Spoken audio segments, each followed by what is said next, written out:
Boa noite, igreja. Boa noite. Que a graça e a paz do nosso Senhor Jesus se multiplique na vida da igreja. Amém? Amém. Muita alegria que novamente nós estamos aqui, tendo a oportunidade de compartilhar com os irmãos aquilo que Deus tem colocado no nosso coração e aquilo que Ele mesmo tem planejado para que a sua igreja ouça. E para isso eu convido que você abra a sua Bíblia, a primeira carta de Pedro, capítulo 2. Primeira carta de Pedro, capítulo 2, nós vamos ler e meditar nos versículo 11 até o versículo 17.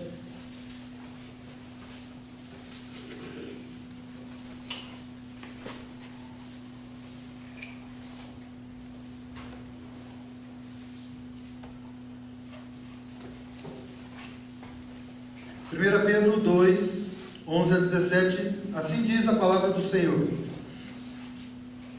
Amados, exorto-vos como peregrinos e forasteiros que sois, a vos absterdes das paixões carnais que fazem guerra contra a alma, mantendo exemplar o vosso procedimento no meio dos gentios, para que naquilo que falam contra vós outros, como de malfeitores, observando-vos em vossas boas obras, glorifiquem a Deus no dia da visitação. Sujeitai-vos a toda instituição humana, por causa do Senhor, quer seja o rei como soberano, quer as autoridades como enviadas por ele, tanto para castigo dos malfeitores, tanto como para louvor dos que praticam o bem. Porque assim é a vontade de Deus, que pela prática do bem façais emudrecer a ignorância dos insensatos, como livres que sois, não usando todavia a liberdade por pretexto da malícia, mas vivendo como servos de Deus. Tratai todos com honra, amai os irmãos, temei a Deus, honrai o Rei. Meus irmãos, quando nós olhamos para um texto desse, nós vamos perceber que existem lições valiosíssimas. Nós sabemos muito bem que o apóstolo Pedro escreveu esta carta para a igreja, para irmãos que frequentavam uma igreja.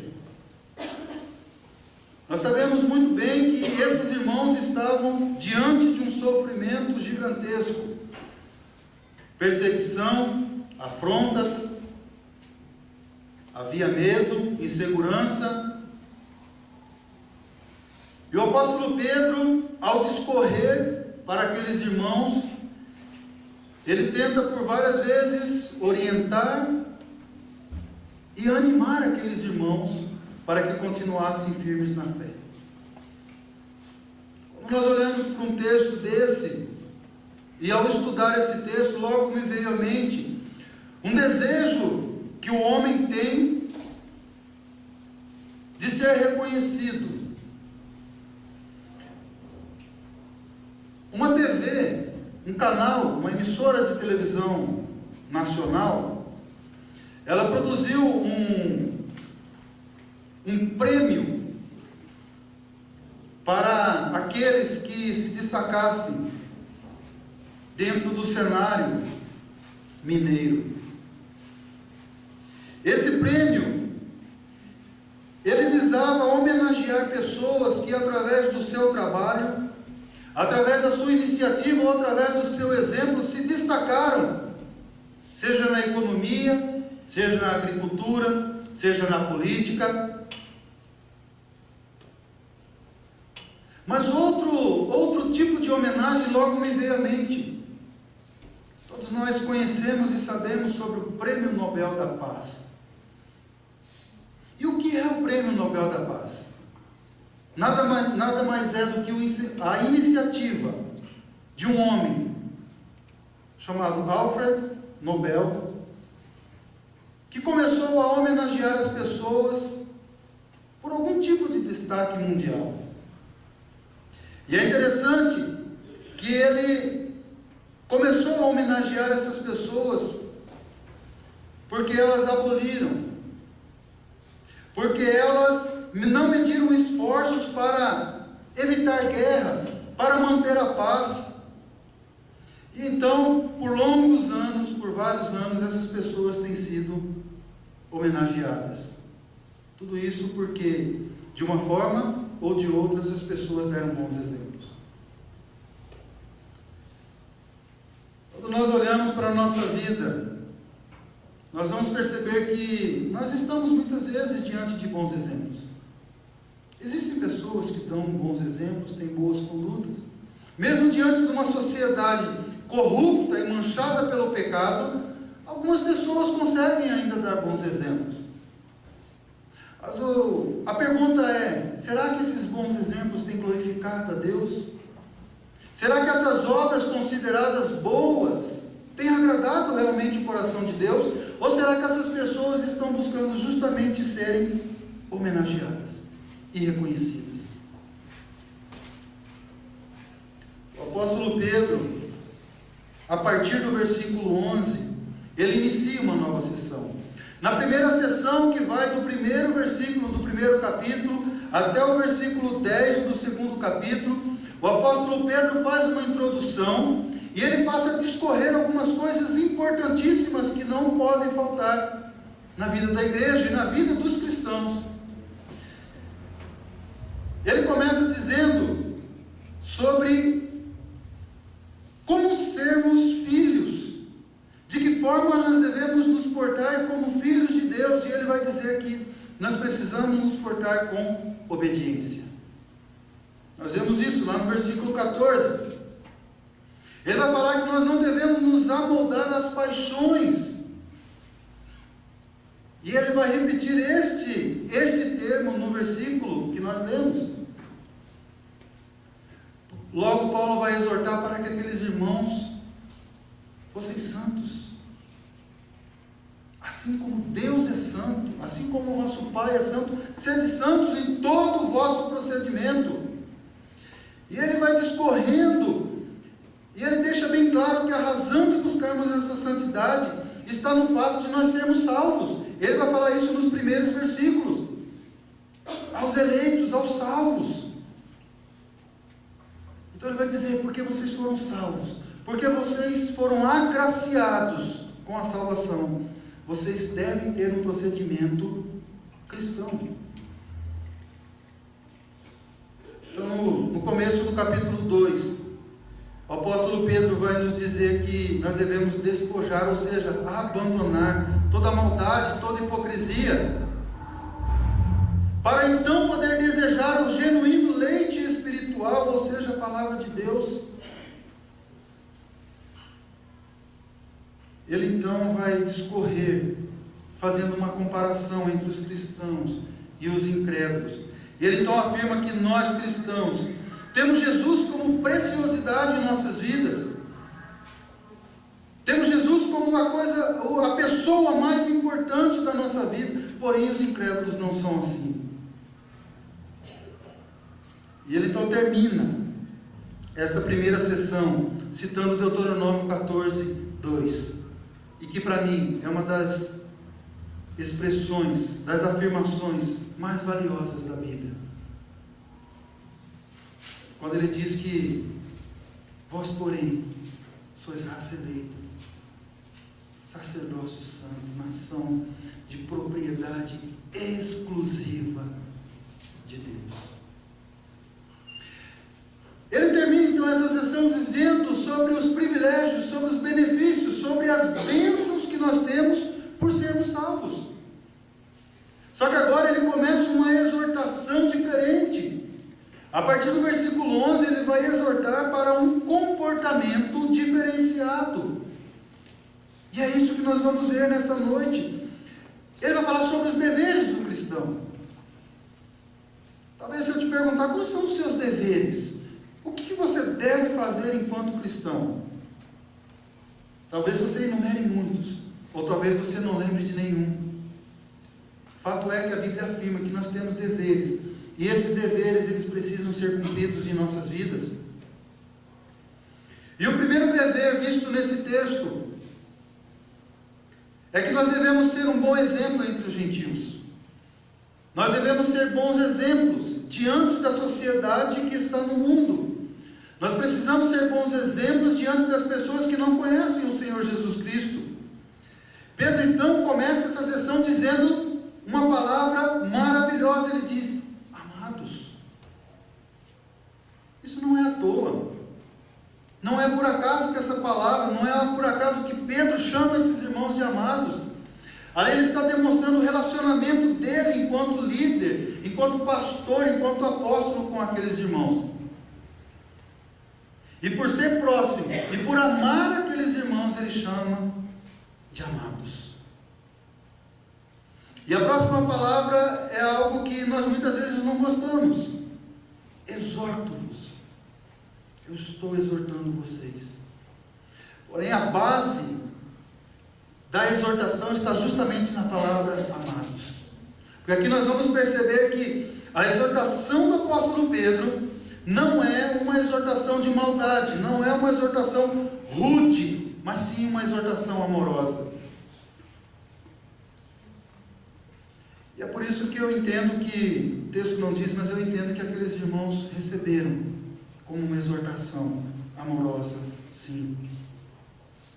A intenção de Pedro era que aqueles irmãos vivessem o amor, que aqueles irmãos reconhecessem que, por causa do amor de Jesus por eles, eles deveriam sim ter condutas diferentes diante dos gentios. Pedro reforça a ideia que ele deu lá nos primeiros versículos do primeiro capítulo. Ele reforça o fato de que vocês não são dessa terra. O tempo de vocês aqui nessa terra é passageiro.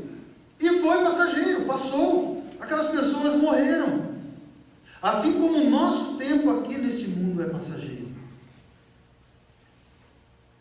O que Pedro está nos alertando é: o pouco tempo que nós temos aqui nessa terra, vivam dando bons exemplos para as pessoas que não conhecem o Senhor Jesus.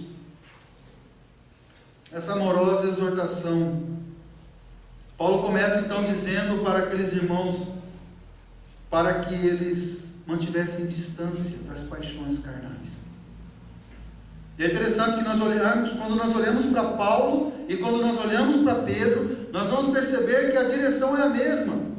As exortações quanto ao abandono das coisas que não agradam a Deus são constantes. E nós por muitas vezes continuamos teimando e desobedecendo, fazendo as coisas que agradam a nossa carne. O apóstolo Pedro então vem dizer: sabe essas paixões carnais que estão no seu coração? Fujam delas. Abandone. Não olhe para trás. Meus irmãos, a exortação ela é muito clara. O que Pedro está querendo dizer aqui é justamente isso. Fujam do desejo incontrolável da sua carne. O desejo da carne sempre vai ser para o mal. O desejo da carne sempre vai ser para me satisfazer, não para agradar a Deus. E quando nós olhamos para a vida dos gentios, eles vivem obedecendo às paixões carnais. O apóstolo Pedro diz: abandone isso, deixe isso de lado, fujam da imoralidade. Meus irmãos, o que nós devemos fazer é fugir daquilo que é governado pela nossa carne. Porque se nós deixarmos a nossa carne, ela vai dominar completamente e ela vai contaminar toda a nossa vida. Sabe por quê? Porque a nossa natureza humana, ela não tem nenhuma capacidade de nos conduzir à santidade. Se depender da nossa carne, nós vamos viver uma vida totalmente anti-espiritual, não querendo a presença de Deus em nossas vidas. Com isso nós vamos viver distante de Deus. E quando nós vivemos distante de Deus, nós nos aproximamos do pecado. E talvez você esteja me perguntando: qual é o perigo? Qual o perigo de viver seguindo a minha carne? Poxa vida, muitas vezes minha carne me levou a caminhos prazerosos, momentos de prazer, momentos alegres. Eu vou dar pelo menos 2 razões para vocês. Por que você não deve viver segundo a sua carne, além do texto que nós já lemos? Essa resposta vem do apóstolo Paulo aos Romanos. Romanos 6:23 vai dizer: porque o salário do pecado, porque o salário de viver servindo a carne, porque o salário de quem vive alimentando a sua carne é o quê? A morte. Um pouquinho mais à frente, Romanos 8, versículo 13, Paulo vai dizer assim: porque se viverdes segundo a carne, caminhareis para a morte. É muito sério isso. Não é à toa que as Escrituras nos ensinam que nós devemos fugir disso, evitar de fazer isso. O que Deus está nos ensinando é: fujam para que vocês tenham uma vida santa, porque isso vai te levar para a morte. Isso vai te levar para uma vida afastada do Senhor. Mas se existe perigo em viver segundo a minha carne, o que devo fazer? O que eu preciso fazer, talvez? Qual a luz no fim do túnel? Para que nós possamos viver de forma diferente, a não agradar a nossa carne. Pedro então nos mostra: viva de maneira diferente dos gentios. Sabe o que os gentios fazem? Não faça. Seja exemplo. Tenha conduta aprovada. E ele fala então do nosso comportamento exemplar. Ou seja, é aquele comportamento em que as pessoas olham para nós. É aquele momento em que você está numa roda ou diante de pessoas que não conhecem o Senhor Jesus, e aquelas pessoas se maravilham com o seu comportamento. Esse é um comportamento exemplar do crente. É quando as pessoas olham para você e falam assim: você é diferente. Você não é mais um no meio da multidão. É quando as pessoas olham para você, veem um exemplo e falam para outras pessoas, falam: sabe aquele exemplo ali? Aquilo ali nós podemos seguir, porque aquilo está correto, porque aquilo vem de Deus, porque aquilo agrada o coração de Deus. E aí, se nós fizermos uma autoanálise da nossa vida, que conclusão nós chegamos? Jesus, quando estava dizendo sobre amar o próximo, ele disse algo interessante. Ele disse que é fácil a gente amar aqueles que nos amam, aqueles que estão perto e aqueles que fazem bem para nós. Isso é muito fácil. E dar bons exemplos aqui dentro da nossa comunidade cristã talvez seja muito fácil. Mas o que o apóstolo Pedro está querendo nos mostrar é que nós devemos fazer isso não no lugar mais fácil, mas no lugar mais difícil. É entre os gentios. É no seu trabalho, é na sua escola, é com a vizinhança. É lá que nós devemos demonstrar bons exemplos. É lá que as pessoas devem olhar para a fachada da sua casa e dizer: aqui mora um cristão. É as pessoas olharem para você e reconhecerem e verem a pessoa do Senhor Jesus Cristo sendo espelhada, sendo refletida na sua vida. O remédio para não andar na carne, Paulo nos diz lá em Gálatas capítulo 5, ele dá uma solução maravilhosa para nós. Gálatas capítulo 5, versículo 16 e 17, Paulo diz assim: digo, porém, andai no Espírito, e jamais satisfareis a concupiscência da carne. Ande no Espírito. Ande conectado com Deus.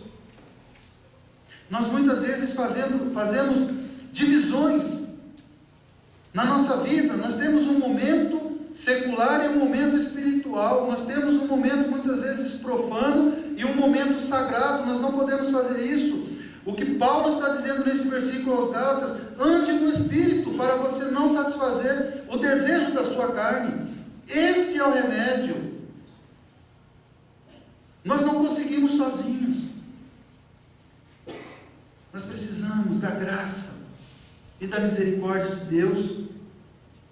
E aí ele continua, no versículo 17: porque a carne milita contra o Espírito, e o Espírito contra a carne, porque são opostos entre si. A nossa carne é oposta ao Espírito, para que não façais o que porventura seja do vosso querer. O nosso chamado, meus irmãos, diante dos gentios, não é viver de acordo com o que nós queremos, mas sim de acordo com o que nós devemos viver. E todas as orientações das quais nós precisamos saber como nós devemos viver estão nas Escrituras. E a primeira é essa: ande de forma diferente dos gentios, seja bons exemplos. Nós muitas vezes falamos de exemplos de pais dentro de casa, mas a questão do exemplo cristão, ele é muito mais amplo.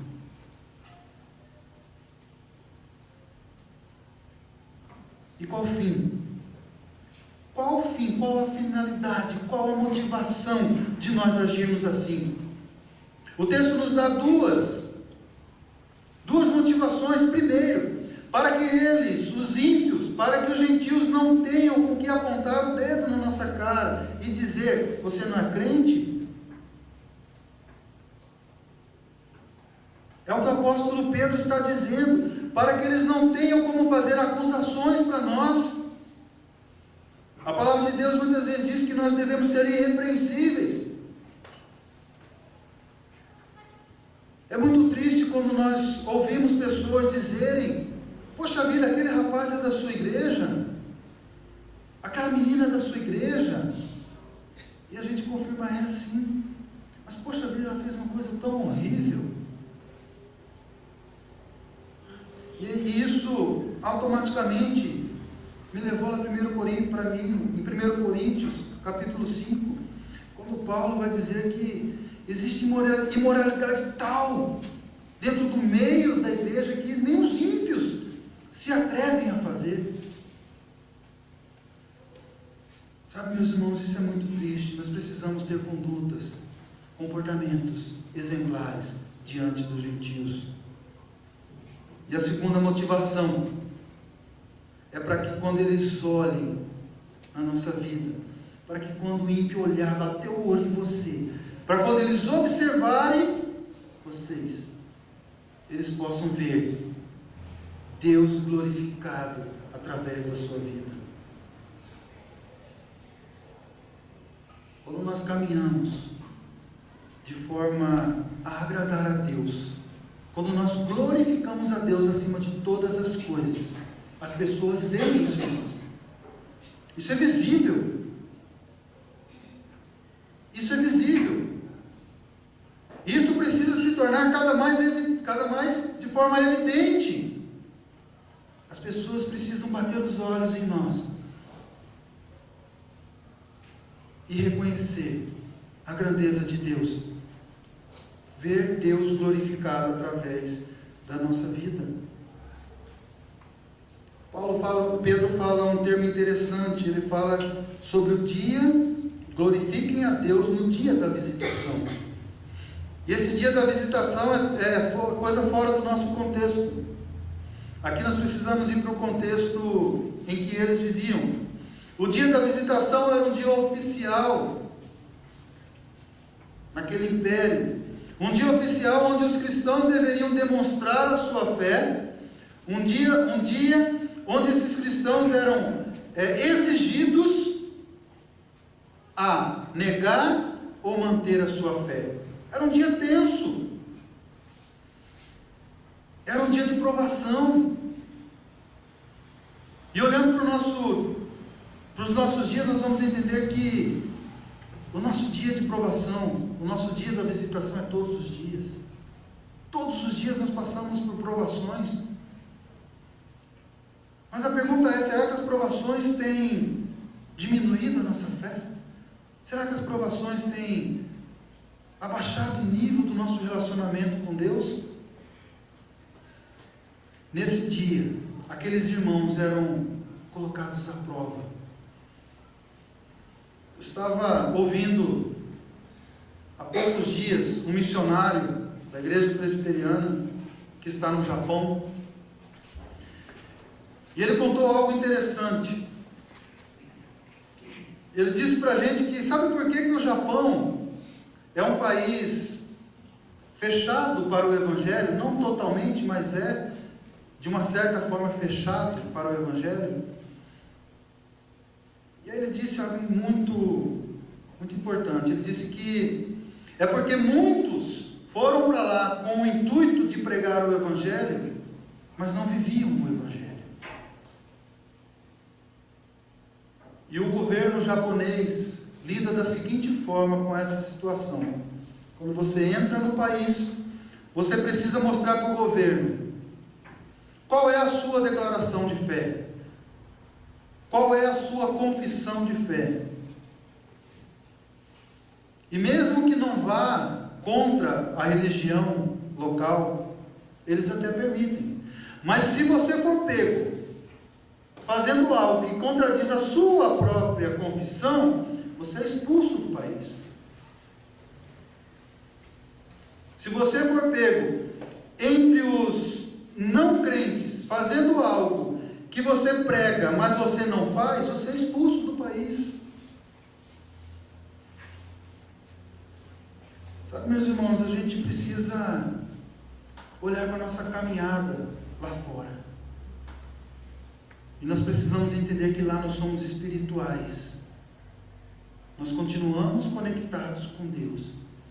E por isso a nossa conduta deve ser irrepreensível, a ponto das pessoas olharem para nós e reconhecer a nossa fé.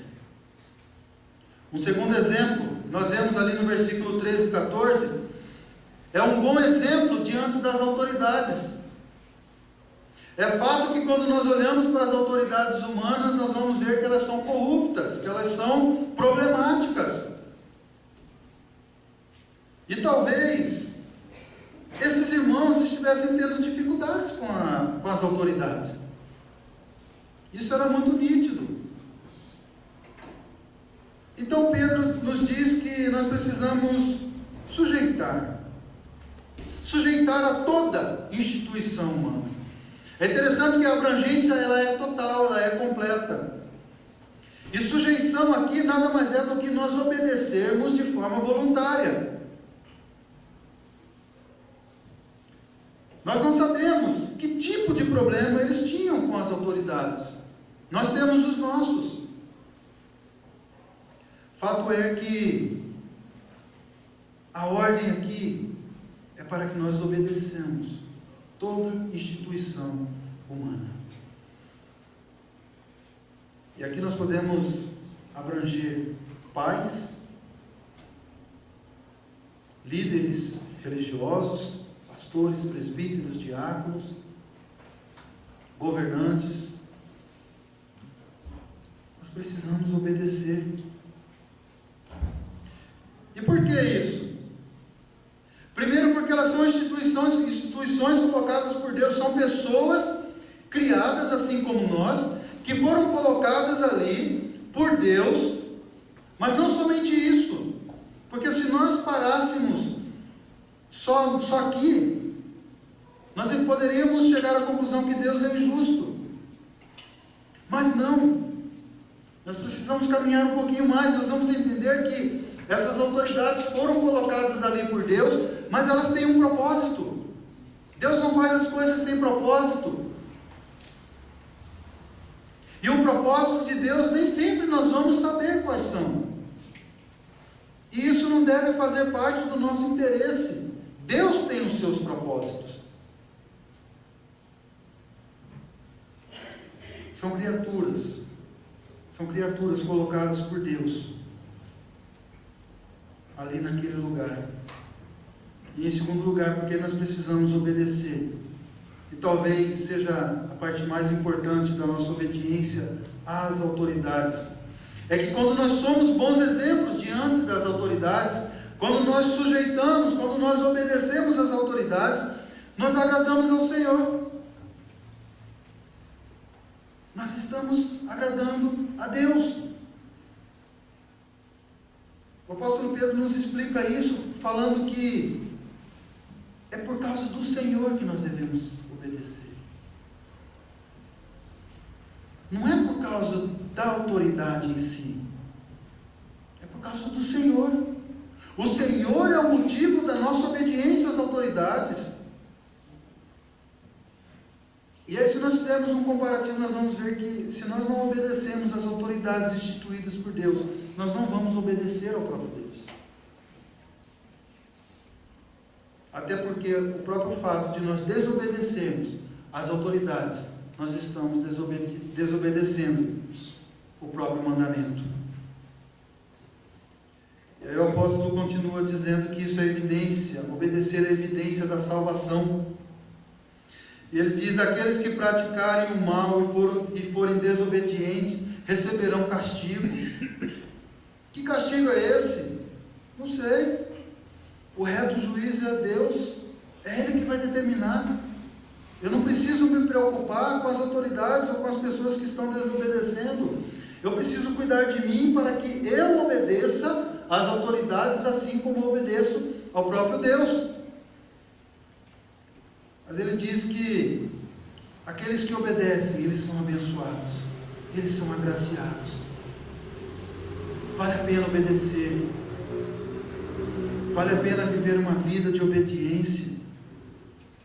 E essa vida de obediência, boa parte dela depende de nós.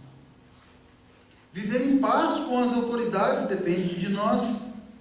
O apóstolo Paulo, ainda em Romanos, vai dizer, no capítulo 12, versículo 18, se possível, quando depender de vós, tende paz com quem? Com todos os homens. Como que depender de você, obedeça. Faça a sua parte. Cumpra aquilo que foi deixado para você. Não deixe de fazer o bem. Não deixe de praticar o bem. E o terceiro ponto, que vai do versículo 15 até o versículo 17. O apóstolo Pedro nos diz que, sabe esse exemplo, esse bom exemplo, essa boa conduta que vocês estão tendo? Isso cala o mundo. O mundo é calado. Sabe, muitas vezes nós nos metemos em discussões intermináveis sobre teologia, sobre sociologia, sobre filosofia, e a gente vive discutindo as coisas.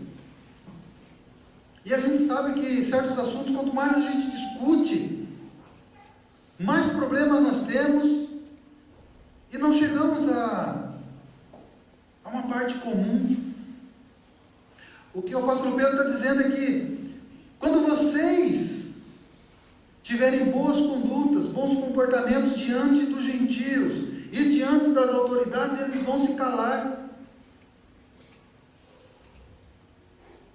E é muito interessante a palavra que Deus inspirou o apóstolo Pedro aqui, quando ele fala essa parte de calar.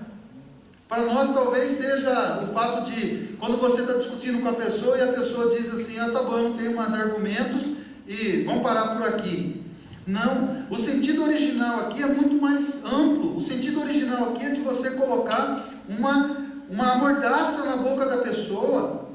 É o fato de você colocar aquela pessoa sendo controlada pelo bem. É algo muito mais sério, muito mais radical. E é isso que o Evangelho faz, é isso que as nossas posturas diante dos não cristãos e diante das autoridades vão fazer com eles, porque eles não vão ter o que falar de nós.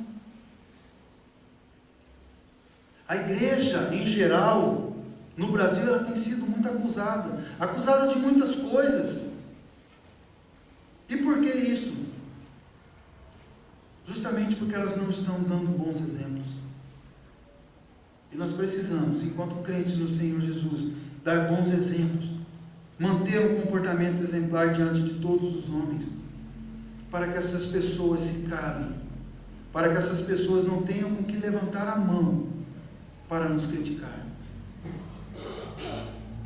Não precisamos ficar discutindo. Não precisamos ficar batendo boca com essas pessoas. O apóstolo Pedro vai nos dizer sobre uma liberdade. Porém, essa liberdade não é para que nós vivamos de acordo com o que nós queremos. Essa liberdade está diretamente ligada com aquilo que ele falou no capítulo 1. O fato de nós podermos ter uma vida santa diante de Deus através de Jesus Cristo. Jesus disse: se o Filho vos libertar, verdadeiramente sereis livres. É essa liberdade que nós precisamos. Liberdade da escravidão do pecado. É o que o mundo precisa. É o exemplo que nós devemos mostrar aos gentios. Ah, você não peca? Eu pego, mas eu não sou escravo do pecado. É isso que o Evangelho faz conosco. Você deseja agradar a Deus? Viva uma vida de servo, uma vida exemplar, diante dos seus filhos, diante dos seus netos, diante dos seus pais, diante dos amigos, diante dos colegas de trabalho. Essa é a atitude do servo de Deus. E sabe qual padrão que você deve seguir? Jesus. Jesus é o padrão que nós devemos seguir. E se você ainda está com sua Bíblia aberta, ainda no texto que nós lemos, se você caminhar um pouquinho, no versículo 21, do capítulo 2 ainda de 1 Pedro, ele diz assim, ainda tratando dessa questão de vida cristã: porquanto para isso mesmo fosse chamados, nós fomos chamados, pois que também Cristo sofreu em vosso lugar, deixando-vos exemplos para seguirdes os seus passos. Esse é o nosso padrão. Jesus. Quando nós tivermos um padrão cristocêntrico em nossa vida, nós vamos fazer o mundo calar. As pessoas não vão ter nem disposição para discutir conosco. Pedro então conclui no versículo 17. Ele faz um geralzão do que nós devemos fazer e para quem. Então ele diz: tratem individualmente cada um com seu valor. Tratar com honra, individualmente, cada um com honra, com valor. Não menospreze os seus irmãos, não menospreze os gentios, porque eles precisam do Evangelho, eles precisam da graça e da misericórdia de Deus, assim como nós. E ele continua: ame todos os seus irmãos, que é um mandamento. Não fale mal dos irmãos. A pior guerra é aquela que começa de dentro para fora. Esse é o pior conflito. Não fale mal deles. Seja o suporte. Tema a Deus. Talvez desses 4 aqui, o mais importante seria esse. Tema a Deus. O dia que você temer a Deus, você vai conseguir fazer outras coisas. E o temor a Deus é o princípio de toda sabedoria. Eclesiastes capítulo 12, versículo 13 e 14, ele diz: de tudo que tem se ouvido, a suma é, ou seja, a coisa mais importante é: teme a Deus e guarde os seus mandamentos, porque isso é dever de todo homem. E no versículo 14 ele diz: porque Deus há de trazer a juízo todas as obras. Isso aqui, se nós parafrasearmos para o texto que nós lemos, porque Deus há de trazer a juízo todos os nossos comportamentos, todas as nossas atitudes, quer sejam boas, quer sejam más, mesmo que elas estejam escondidas. Talvez, se você olhar para tudo isso que nós estudamos nessa noite, falar: isso não tem sentido para mim. Lembre-se desse texto. Deus vai trazer à tona todos os nossos comportamentos, todas as nossas palavras, as nossas atitudes, mesmo que estejam escondidas. E não importa se elas são boas ou sejam más. E aí por último ele fala: dê o valor merecido ao líder do povo, ao rei. Ele tem um valor. Dê o valor merecido. Dê valor merecido aos líderes da igreja. Dê valor merecido aos nossos pais. Nós precisamos olhar para a nossa conduta cristã dessa forma. Qual a sua motivação em vir à igreja? Qual a sua motivação em desenvolver um relacionamento com Deus? É obediência? Continue. Mas se a sua motivação é somente buscar bênçãos de Deus, você está no caminho errado. Precisamos trilhar uma vida de obediência a Deus. E o último texto que eu gostaria de citar para que nós pudéssemos agarrar nesta mensagem é o Salmo 37, versículo 4. Peço que você abra a sua Bíblia. Nós vamos concluir com esse texto. Salmo 37, versículo 4.